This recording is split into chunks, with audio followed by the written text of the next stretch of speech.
Hello, welcome to Sparks 1524. I'm Nathaniel Miller. This is part 3 in a 3-part series I've been doing about going YouTubing. Now, I'm not a big YouTuber, at least not yet. In fact, I might have bitten off a bit more than I can chew by starting this channel and this version of my blog, Sparks 1524, while getting ready to move to Tennessee. In fact, if you've been following this at all, and that means if you have, then I thank you so much for being one of my 3 or 4 subscribers. You people are a legion. Well, not really, but I'm still grateful, jokes aside, for everybody who's watching. And if you have been, you've probably noticed that there's a lot less on the walls behind me. The pack out is May 3rd, but I already started this channel, and one thing about creating content, be it written content on a blog, be it video content, once you create content and you give a perspective audience an expectation of when to expect things, you need to stick with it. In other words, keep your word. That's one of the first rules of any kind of publication, keep your word.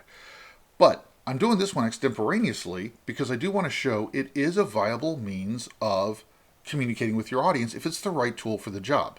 Normally I work from a script, but sometimes talking extemporaneously like Trillium does on her channel is perfect. Now, I want to go over 5 rules that I've developed for me. These are based on my experiences watching other YouTubers have success, watching other YouTubers fail, watching the controversies, the contretemps, the combat that happens online. These 5 rules are things I have laid out for myself to help avoid conflict while still getting my message across. And the first rule is have fun. Nobody wants to spend hours hanging out with somebody who's perpetually angry, who's a bubbling tea kettle spouting sputum about whatever's offending them that day.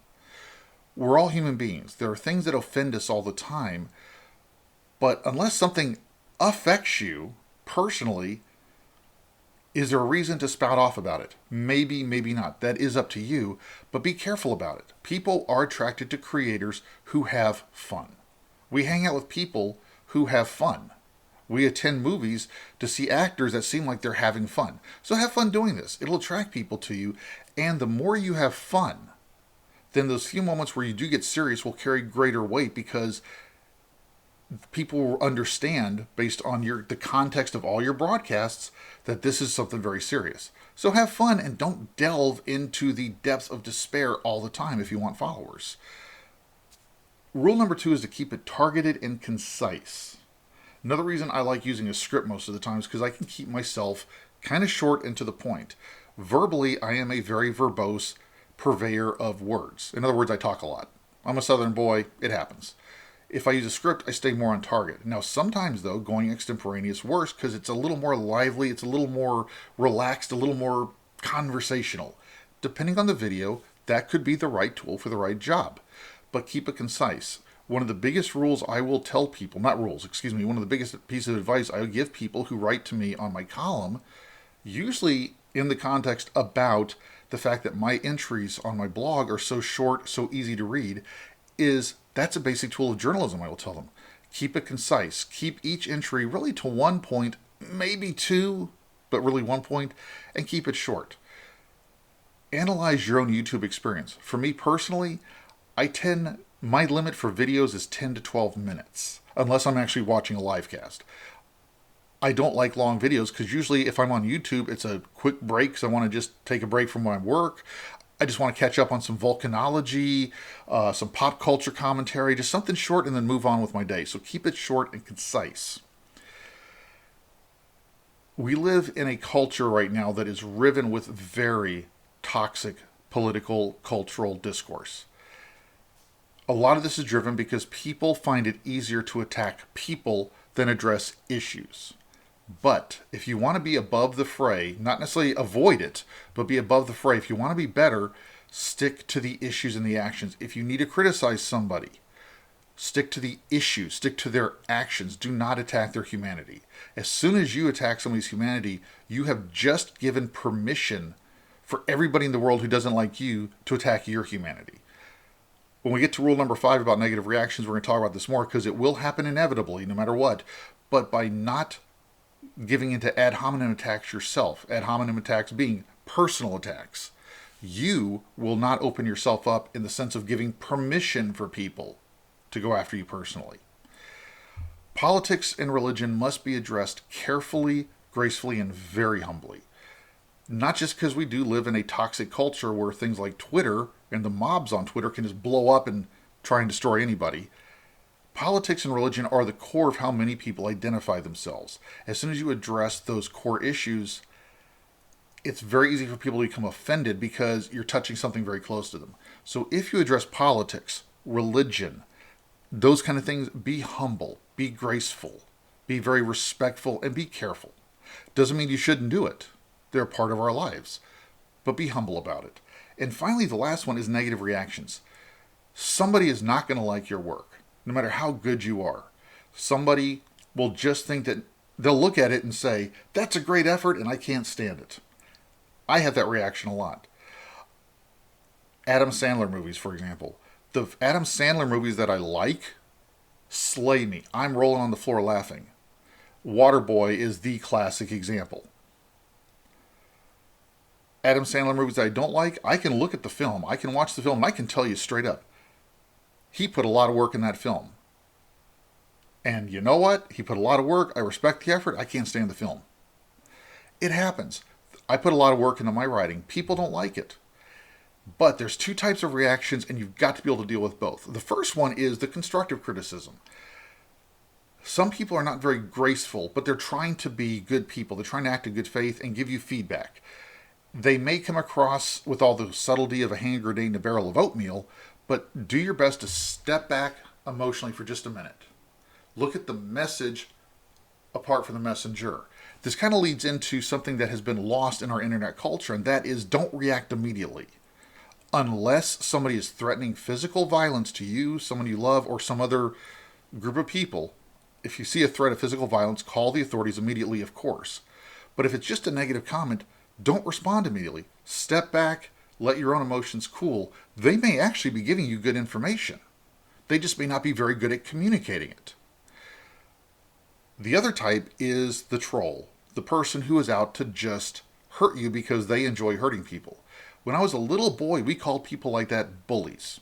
And the only way to handle a bully is not to give them power over you. And the internet actually gives you a wonderful way to deal with these people. Ignore them. If there are bullies, ignore them. It's going to hurt. You're going to want to respond because that's our nature. But sometimes the best way to handle a bully is to reverse the power play. These bullies are out to get power over you. They want you to react to them. What they don't realize is that by being a bully, they just gave me, whoever they're going after, the key to controlling them. They have decided as a bully that you are their target and their life is only meaningful if they control you. Then don't let them control you. Ignore them. Let them stew in their own little, how did I put it earlier? Let them stew in all the sputum they spout, and you just proven yourself stronger. Sometimes I will admit I will engage with bullies because I have fun doing it. I will wind them up. I will start responding to them now and then about how obsessed they are with me, how sad I find it that their life is so meaningless that the only thing they can do is try and attack me on my blog, on Facebook, over YouTube. And then eventually I'll cut it off and just block them. But you've got to be able to handle both. It takes time to handle both, and the best way to handle both is if you get something negative, well, not if, it will happen. Step back a minute, take a breath, talk to people you trust. If you are dealing with an online bully, there are plenty of experienced YouTubers you can talk to. Gary at Nerdrotic is great. Lord Dictor Van Doomcock, future ruler of the earth, at Overlord DVD, another good one. Trillium, she's a very soft-spoken woman, mostly does gardening, but she's dealt with some bullies too. Talk to her. Reach out to her on her comments. Another one is Jeremy at the Quartering. I've never mentioned him before, and I actually just discovered him recently, but he's another pop culture commentator. He actually helped Trillium overcome a serious bullying issue and ensured she stayed on YouTube, which is how I discovered her. So there is a supportive community of people. Just get to know them. And if somebody doesn't live up to your expectations, as always, look at it for a minute. Are they having a bad day, or is this a person you want to avoid? This is your channel if you decide to do it. Have fun with it. This is a great way to share small content with people we care about, or perhaps like some of these other people like Nerdrotic, Gary at Nerdrotic, or Lord Dictor Van Doomcock, future ruler of the earth. I love his broadcast, by the way. Reach out, ask questions, and otherwise just go for it. It is nerve-wracking to put yourself out in public. I'm a writer. Doing these broadcasts, it's making me very nervous, believe it or not. But it's a way to get my message out. It's a way to talk about things and meet people that I otherwise never would have. And it's a way to have fun. Don't let fear rule your life. Fear of bullies, fear of failure. If you fail, pick up and try again. Maybe the first format you tried didn't work and another format will. If you run into bullies, don't let them rule you. Be intelligent how you handle them. So those are the 5 rules I have, and this was me speaking extemporaneously, and you'll notice this one goes longer than most of my others because I don't have that script helping me regulate my length, and that's fine sometimes. Have fun. Keep your entries, be they written or video, targeted and concise. Stick to issues, stick to actions, don't attack people's humanity. Address politics and religion carefully, gracefully, and humbly. Always remember, even if you disagree with somebody's religion, somebody's politics, they hold those beliefs as deeply as you hold yours, and if you want to potentially change their mind, or at least get them to listen to you, you need to be respectful of them so you can convince them. Nobody wants to be conquered. And finally, you got to be able to handle negative reactions. Constructive criticism is hard enough if it's delivered gracefully, and it's even harder if somebody hits you over the head with a brick, but they meant to throw a wiffle ball at you. Step back, let the emotions pass, and look at what the message is, because the message might be really good, and that person, however graceless they were, may become your best friend. Yet bullies, don't give them power over you. That's what they're looking for. If they're trying to bully you, especially online where they can't touch you, you've got the power over them, but wield it intelligently. Have fun doing this. I look forward to seeing you more, and I want to give not a preview, but a teaser for an upcoming series of videos I'll be doing as I move called 2 Minutes of Travel with Nathaniel Miller, who just happens to be me.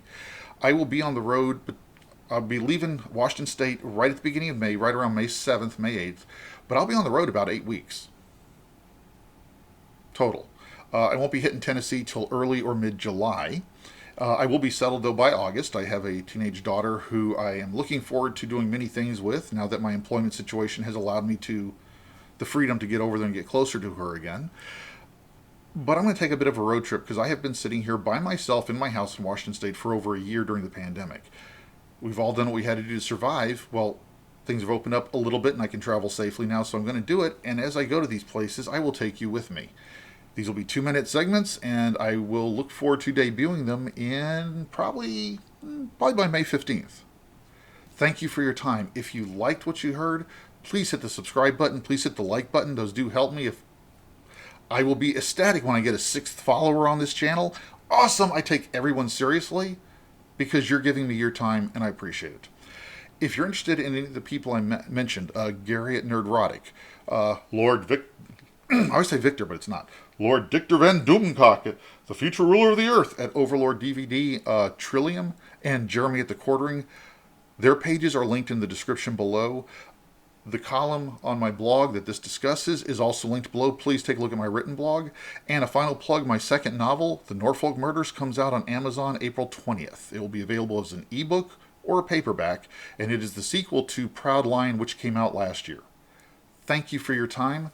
I appreciate it. I appreciate everything that you mean to me because you're somebody listening to me. That's the most fun about this, is you're talking to people. I hope you all have a happy Easter this weekend, if you are a believer. If not, I hope you have a very good weekend anyway. Thank you very much, and I'll see you next time. Now go and do great things.